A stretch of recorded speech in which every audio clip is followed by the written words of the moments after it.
So hey you guys, welcome back to my channel. I know it's been a while since I've done a braces update. So I'm finally here to give you a braces update to tell you guys what's been happening with my teeth and show you, visually, like an up close shot of what my teeth look like and all that jazz. I think the last time I did, my last video was actually when I first got them put on, and that was like a year ago. It's kind of sad. So life happens, been really busy, a lot of exciting things. I moved, so that's something else I'll talk about in another video, but I moved, and so it's just a lot. I've changed jobs. This is all telling me that I need to do an update video about what's been going on in my life, because a lot has been going on. I had my braces put on, and what the orthodontist told me is that there is 4 stages of wires. For the first 6 months, I think I might have went from maybe the second wire, maybe the first 6 months. I think I went through the first wire, the first level of wire, and the second level of wire. So January. So I actually took a picture of January 4th in my phone. See January 4th. So January 4th, I got my Powerchains replaced. I think I was at wire maybe 3. By January, all the spaces in my teeth had closed, and I didn't really have any space at the bottom. It was just to the top. I had a gap, and then I had a space here on the side. In 6 months, I had a gap. I started with a gap, and in 6 months, my gap was completely gone. So, and I'll insert pictures so that you can see.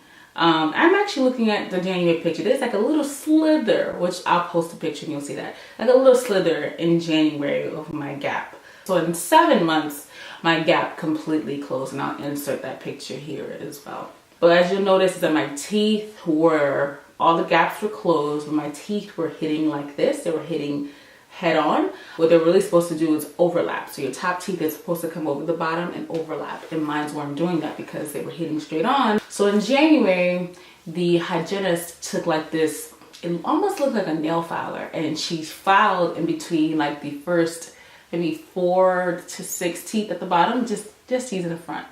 And it's called IPR, interproximal reduction. That's what it's called. And so she shaved in between. So she did it 3 times. So she went with the skinnier one, a little bigger, and a bigger size again. But she couldn't really tell that she had created space. I mean, I could because it was in my mouth, but if I talked to you, you couldn't really tell that I had space created in my mouth.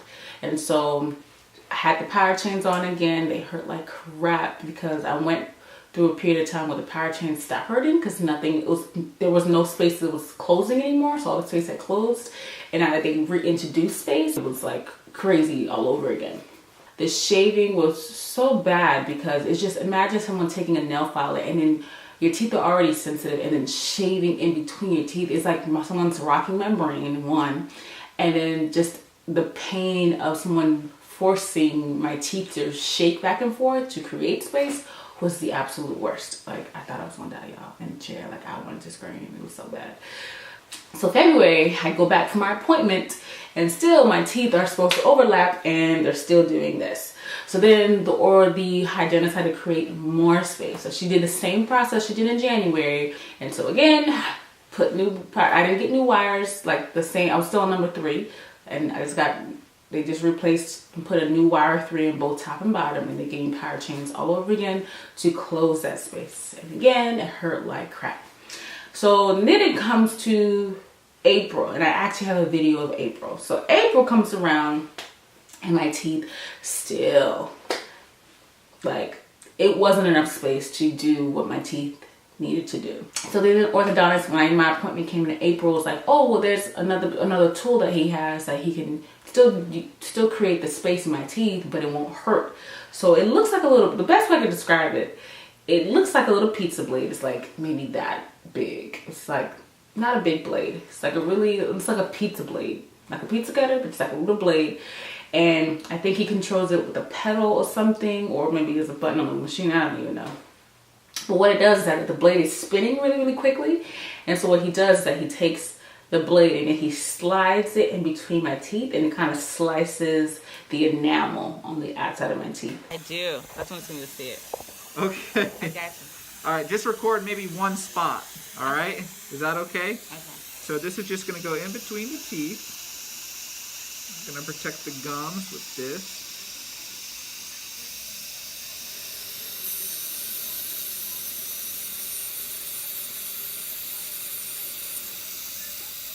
Piece of cake, right? Oh yeah. Is that easier than the last one? Oh yeah, yeah. Good. So much easier. Good. I told you you're gonna love it so much oof more. is big.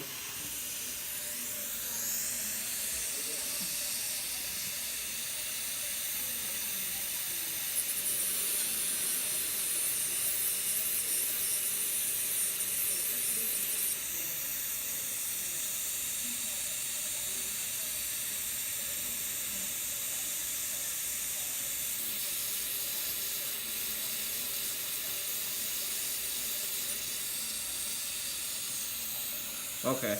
Can you stop recording me now? Something makes me nervous. But I did feel like the space in the center, like my center tooth, I felt like originally the space was too large. Like it was noticeable. Like the other spaces on the side weren't as noticeable, but the one in the middle was really noticeable. And for months, I'm talking about like 3 or 4 months. So I got this done in April. I think maybe still July, August. The space was annoying me so much so that I could take my fingernail and like slide it, like, and get halfway down my tooth with my fingernail. That's how big this space was. My husband think I was over exaggerating. I think he was tripping. What I did forget to mention is that I had to wear rubber bands in my mouth in April when I did the last IPR. My orthodontist instructed me to wear these rubber bands at night, and so I had to do a triangle. So it connected from this tooth here, right here, to these two at the bottom. My issue was as that my tongue thrusted behind my teeth and pushed my teeth forwards. My teeth in the front kind of protruded a little bit, and so then it created this space where my teeth in the front did not meet. They didn't touch. And so I made things like sandwiches and biting into lettuce like almost impossible. But now I can do it. But and so I wore those rubber bands for 24/7, y'all. 24/7. It was painful. I think I did this for like 2 months. I wore the rubber band 24/7. Like I could not take them off. Within like maybe a week or two, I had noticed the gaps on the side closing. Within like a couple of weeks, I could see it closing. It was great. Then he instructed me to only wear the Powerchains, not the Powerchains, the rubber bands only at night. So I've been wearing them only at night for maybe another 2 months. So we're in October, maybe 2.5 months I've been wearing them only at night. I think I might have missed like 5 nights total because I'm pretty strict about making sure that I wear them, just because every time I go in there and ask him, well, how much longer I have, he keeps projecting my original date. And I'm just like, Dr. Barry, you don't know my life. Like, it ain't gonna take that long. So I'm just trying to do whatever I can to make sure that I'm following what he says so that I can get these off as quickly as possible. Like, you know, like right now they're not bothering me, but there's been plenty of times where I've had issues with these things where like they're cutting into the side of my gum and it's hurting. Like I feel like the inside of my cheeks have this permanent indentation from the braces. Like it's annoying. Everything that I eat is stuck in my braces. I'm constantly like literally sucking food out of my teeth because I get tired of carrying those little cleaners on my teeth. It just gets really annoying. I think my last appointment was September. It was actually in the very beginning of September. That's my last appointment. And so it's been about a month ago. And so when I went in, he looked at my teeth. He's like, your teeth look really good. And then to my surprise, what they had to do is that they had to take off 3 brackets and reposition them. It didn't necessarily say why, but I'll show you which 3. So he took off these 2 right here, and then this one right here.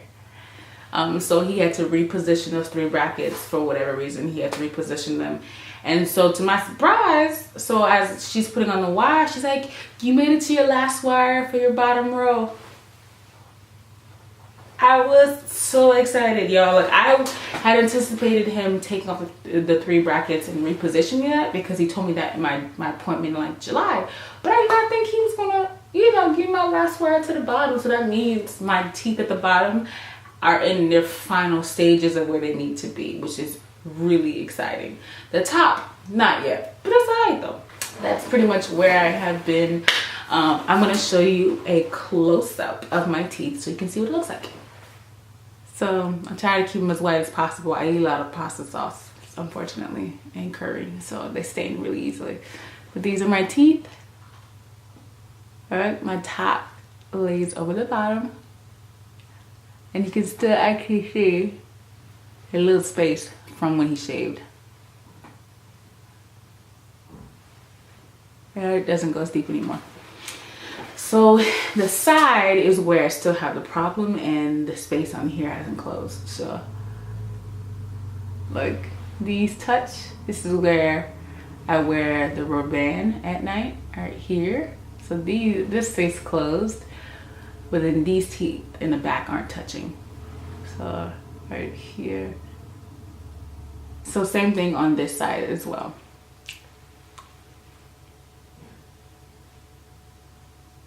Something else, I guess one of the biggest things that I noticed about my teeth, outside of its appearance, obviously, with your physically your teeth, your smile is going to look different.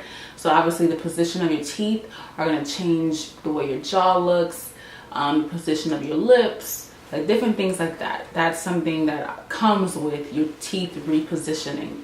But another thing that I noticed that has nothing to do with appearance, actually, it actually has to do with my speech. Like, I realized I didn't do a very well job at enunciating my words, and I didn't realize that that was a big of a deal. Like, my speech to me sounds a lot more clearer.